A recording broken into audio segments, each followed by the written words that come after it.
Baltimore, where it looks like the Ravens will be without Lamar Jackson for Saturday's game against the Packers. Jackson is listed as doubtful because that back injury he suffered against New England. It's been an eventful week there in Baltimore. Baltimore's Sun reported that Jackson has fallen asleep in team meetings. John Harbaugh has, quote, become tired of the two-time NFL MVP. Harbaugh responded to the report saying he's never seen this type of behavior from Lamar Jackson. So, Bart, I know you spent, 7 years there in Baltimore. What do you make of what's happening there with Lamar and the Ravens? I mean, I don't know. I think maybe they're at the crossroad. I know Lamar Jackson is going to come up on a new contract extension. They have to figure out. I can't see a world after so many years of this organization trying to find a franchise quarterback to have one so talented, a two-time MVP. You figure out a way to make it work. Now, the question is John Harbaugh going to be there? Much like Mike Tomlin, I think it's up to John Harbaugh to decide if he wants to move on or if he wants to stay. I think he's earned that right, one of the winningest coaches in that franchise history.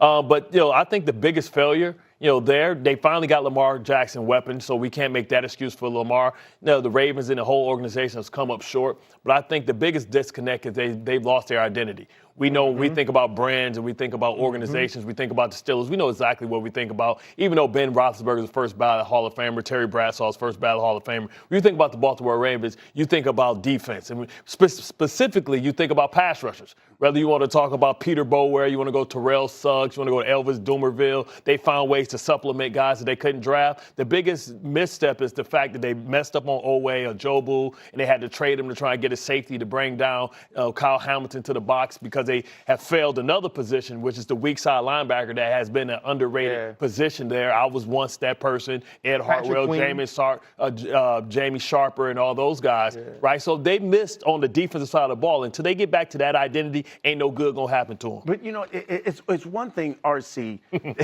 that's funny, that have that kind of article, but an article about your franchise quarterback. And then you see that it's the coach, star quarterback type thing. Give me the first thing is this, and this is the outside looking in. No person has been more supportive of Lamar Jackson than John Harbaugh. And to talk about or to say that there's a rift in that relationship is extremely odd to me. He's been very supportive publicly, and anytime you can hear John Harbaugh on a hot mic, there's no person that has championed Lamar Jackson in the way that he has. And so to say that there's a rift between those two would come as a surprise to me. But this also feels like I can't wait till they start losing article. Right? When you start to hear these things about a quarterback, whether they're true or not, whether he's falling asleep in meetings or he's not doing certain things, this is something that Mike Preston of the Baltimore Sun has held. We know him well. Yeah, he had this, and he couldn't wait for an opportunity where Lamar Jackson wasn't playing at an MVP level or Lamar Jackson wasn't healthy. Because let's think about who this organization has been since he was implemented at the quarterback in his rookie season that took over for Joe Flacco, who had won a Super Bowl. They've always been in contention for a championship, always been in contention for the AFC North, always been MVP talks, conversation. This is the first year they've been in this position, and immediately this sort of article comes out. Where does the information come from? How true is it? And then what's the answer and solution for the Baltimore Ravens? Because they have to have one. This is below the line for this organization. The head coach knows it, and the quarterback. Yeah, the solution is easy. Are you kidding me? He's 29 years old. He is a franchise quarterback. And I know things aren't perfect, and I'm sure some of that article is true. So you get everybody in a room and you fix the problem. But Lamar, you are going nowhere. You have a massive cap number next year. We got to work that out, hopefully with an extension. But if for whatever reason John Harbaugh isn't there, and I would strongly suggest that he should be there, but if he's not there for whatever reason, the line would be around the corner of every potential head coach to be like, I want to coach that guy. He would be the reason it would be the most attractive job on the market because he's been so good. And again, he's played for so long. Like when he took over for Joe Flacco, he's only 29. He should have a number of meaningfully productive years. And again, like, there's always going to be organizational fatigue. Everyone has it. And I'm sure he's not perfect, but gosh, he's so good. And you build around him and you just try to fix those problems. And again, I can't imagine that John Harbaugh wouldn't be there, but if he wasn't, Yeah. I'm telling you, like, the line would be around the corner. The questions for me is, though, like, what's the conversations in the locker room, not only about this article, but about where they are as a team?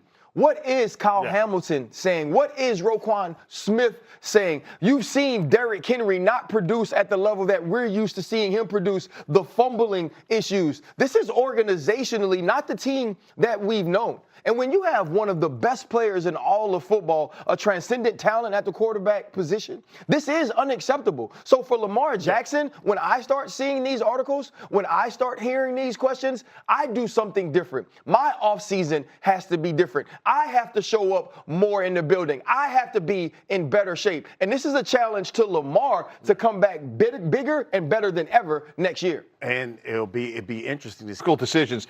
Travis Kelce, all-time great, first ballot Hall of Famer. But you have to look at what a player is going to do. And at 37 years old, it is time to move on. He had a representative season, but it is time you celebrate him, and really starts at the quarterback position, because I don't think Patrick Mahomes, based on my experience, is just going to be the same guy on day one. He tore not one but two ligaments in his knee, and I think they have to be honest and sober to say, hey, we have a lot of work to do.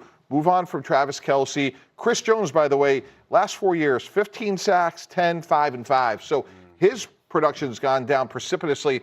RC brought this up yesterday. There's a guy in the draft, Jeremiah Love from Notre Dame, who is an explosive running back, and something that the Chiefs haven't had in years. When you watch number 4 here play, explosive plays from the running back position. And what that'll do is that'll take some pressure off of Patrick Mahomes, who's going to need some time to become Superman again. And if you think about over the last 4 or 5 years, their lack of speed at all the skilled players, receiver, but especially at running back, has really hurt this team. Archie, what do you think? What should the Chiefs do moving forward? Well, the first thing the Chiefs have to do is erase any memory of what the dynasty was. You're no longer that team. You're no longer the team that had 3 all-time greats in the peaks of their careers. You're no longer the team that had the best in-game, big-game defensive coordinator in Steve Spagnuolo and Andy Reid, who was ahead of everyone from an offensive standpoint. This team has to retool its roster, and it also has to reformulate its mindset in the way that it plays football. This run game is stale. This isn't a team that'll call the run consistency. This isn't a team that has creativity in the run game. This is a team that said, we have possibly the greatest player of all time playing the quarterback position, so we don't need to evolve offensively. And because they didn't do that, they've now been left behind. Even if you look at their ability to draft and replace some of the pieces on the outside to give people, or to give Patrick Mahomes skilled players that can help him, they failed at that as well. So this is a team that's going to have to take a year, sit back, and see where they are. Their quarterback won't be the same.